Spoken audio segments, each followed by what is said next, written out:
I'm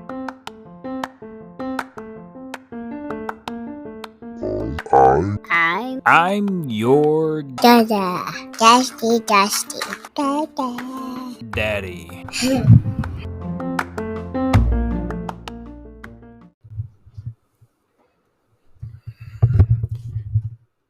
How's it going, my fine fellow fathers?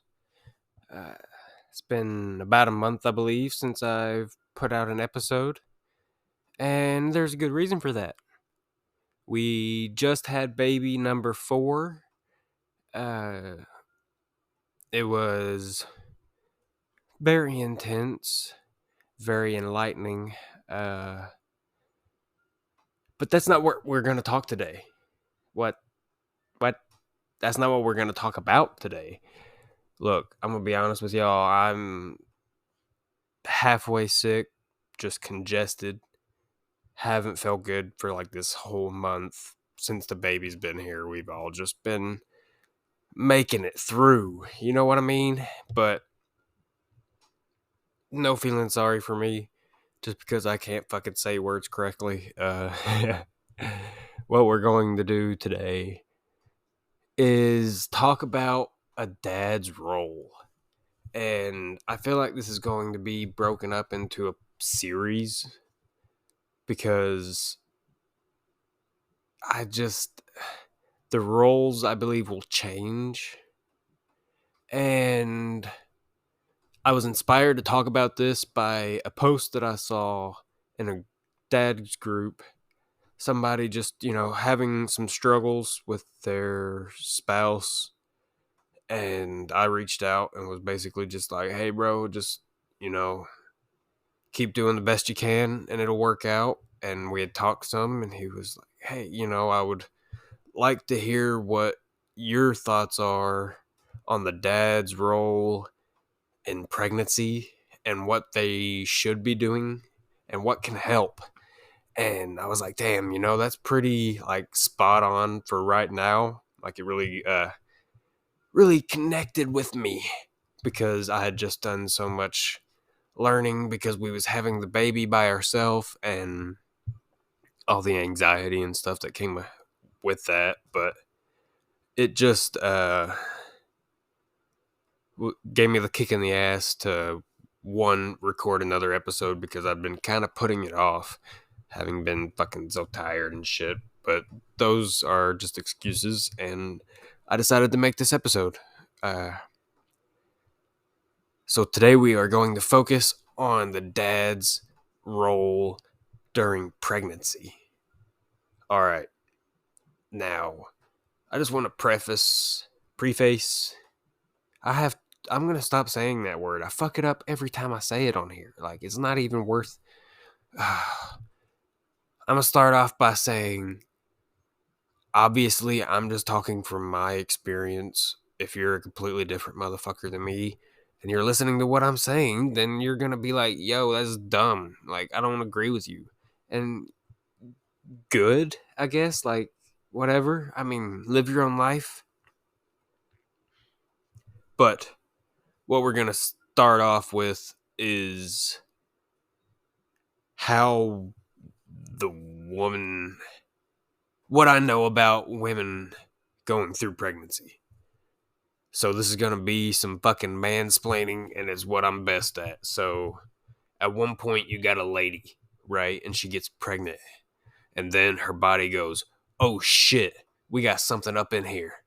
And it starts like making that thing, And in the process of making that thing, you're making a lot of energy. Like, I'm trying to think about how I can explain this to a bunch of, like, not saying that you guys are dumb, but, like, if you are dumb, how could I explain it to you? Like, I find that dumb people like cars. So say if you got, like, a car and it just starts taking a lot of fucking gas, and you're like, damn, well, I could either figure out why it's taking a lot of gas all of a sudden, or I could just keep putting some more gas in there. And I guess that analogy is like when ladies get pregnant, they just get fucking hungry because their body's like, yo, we're trying to make something up in here. Or I don't know if that analogy works. Maybe when you're working on the car and you get tired and you're like, "Hey, bitch, make me a sandwich," and then you replenish your energy, then you're good, I guess. Fuck. Then yeah, so they get really tired all the time. And then after being so fucking tired all the time, their body's in like a fight or flight mode. So it's like when you're getting your ass beat and then you're like, "Oh my god, I should run away right now, but I'll look like a pussy." And then they can't run away because it's fucking inside of them. So they have to just sit there and just be like, "Oh, I actually love this thing that's inside of me that I hate," kind of. Then after being exhausted, their brains fucking sending all kinds of shit all over the place. Emotions going fucking crazy. And we have to deal with that. That's the part of what we get. So, summarizing all that, the baby gets out. Boom. Okay. How are we supposed to deal with all the other shit that's going on before the baby comes out? Well, after having done it 3 times, this one was probably one of the easiest pregnancies. I mean, it's kind of hard to say that because there's always stress. So it's step number 1, get prepared. Like, I'm not talking, get all the stuff you need for a baby, but like up here, get that shit right. Realize, okay, this is happening. We're having this little fucker. I'm going to be a father. What does that mean to me, right? To me, that meant, oh shit, it's time to grow up. It's time to stop being such a fucking hoodlum. And it just really changes a lot, just getting the news. I've got to take a break. We're going to pause real fast because this is fucking insane. Hold on.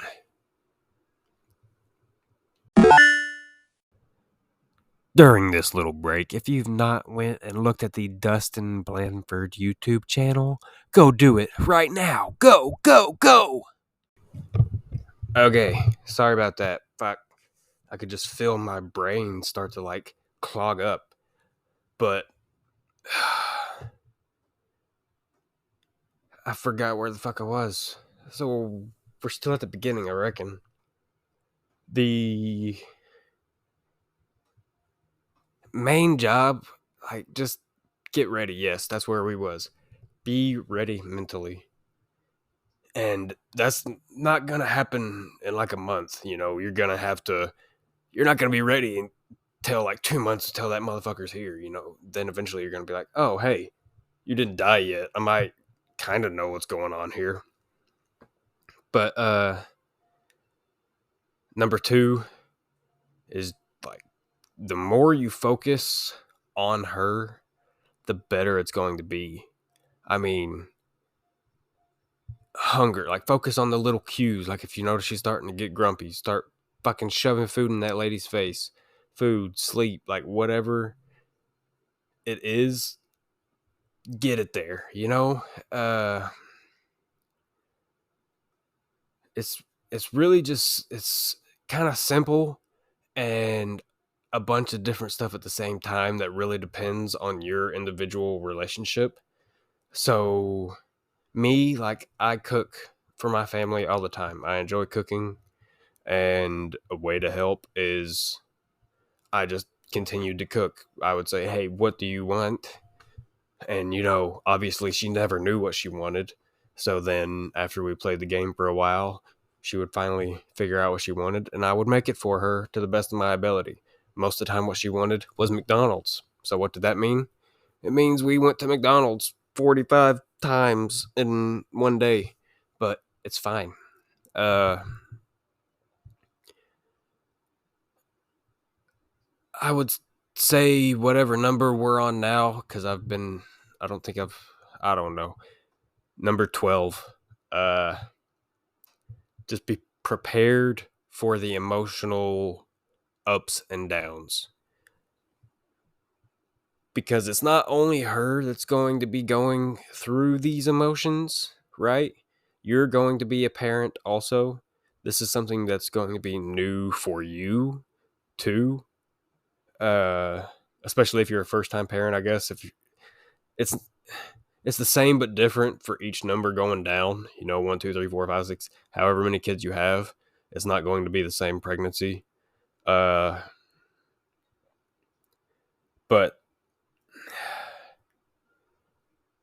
it's like I feed off of the emotion of people around me, and so does everybody else in the world. Like, whether you want to admit it or not, you're connected to them emotionally some way.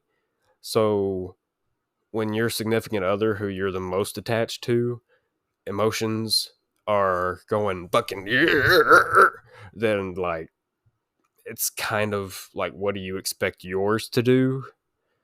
And the fights, the frustration, the wanting to fucking end it all, like the whole relationship, say fuck it, like that's very common.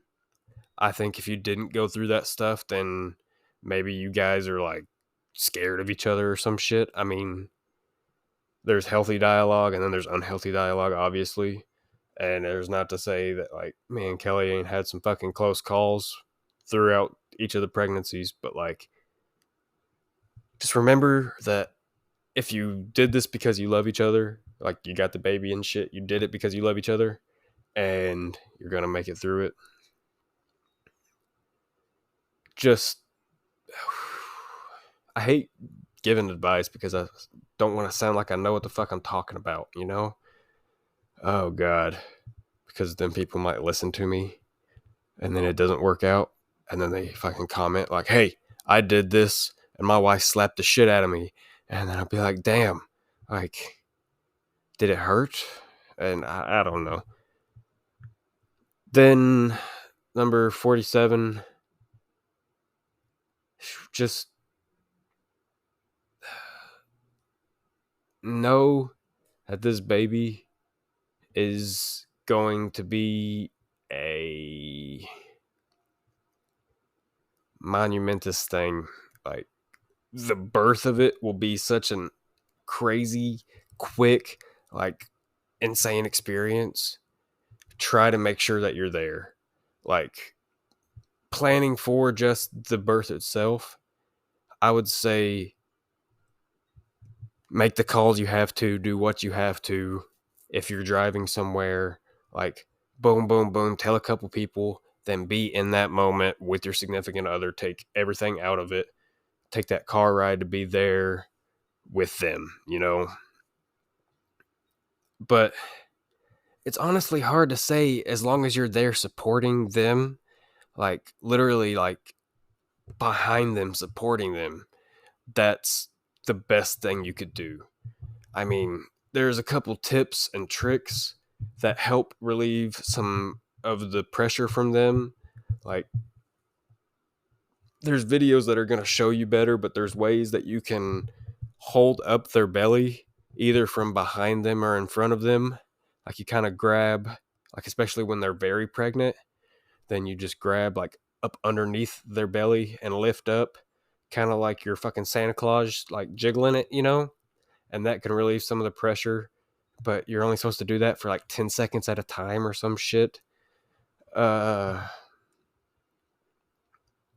Activity, make sure they're moving around, you're doing stuff, because it's very easy during the pregnancy time to just get really stagnant and just be like, okay, I have to just, no, like, I found myself always wanting to fucking every time just be like, hey, be careful, like, watch what you're doing.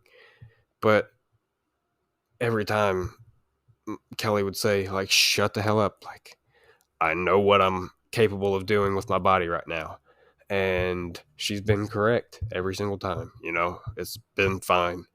So treating them like they're little fragile fucking pieces of porcelain is not going to be helpful, because they already feel so different and out of place in their body with this fucking huge ass thing like growing inside of it like an alien, that not always drawing attention to it is better, I guess.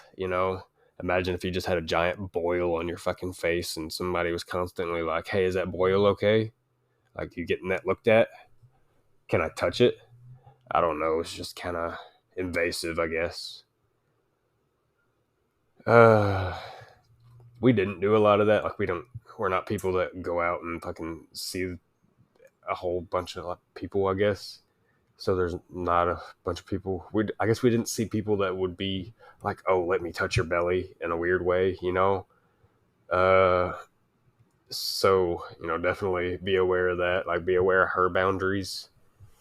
And fuck, I don't know.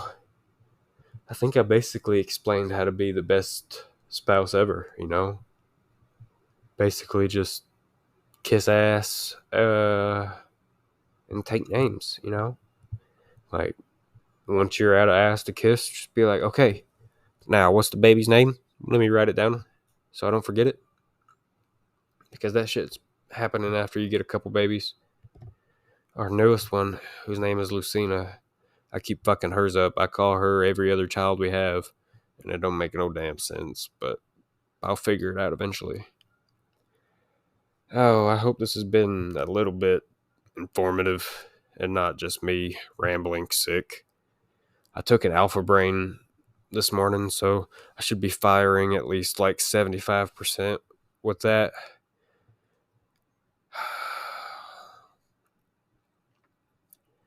I don't know. I feel if I have missed anything, just leave me a comment. Let me know what your questions are.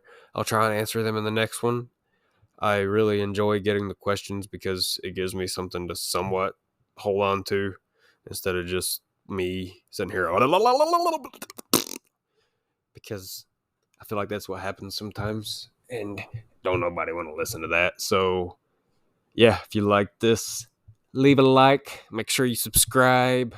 If you're listening to just the audio version, do whatever you have to on there. Follow. Look out for this shit because here it comes. Yeah. Ah, that's a bad ending.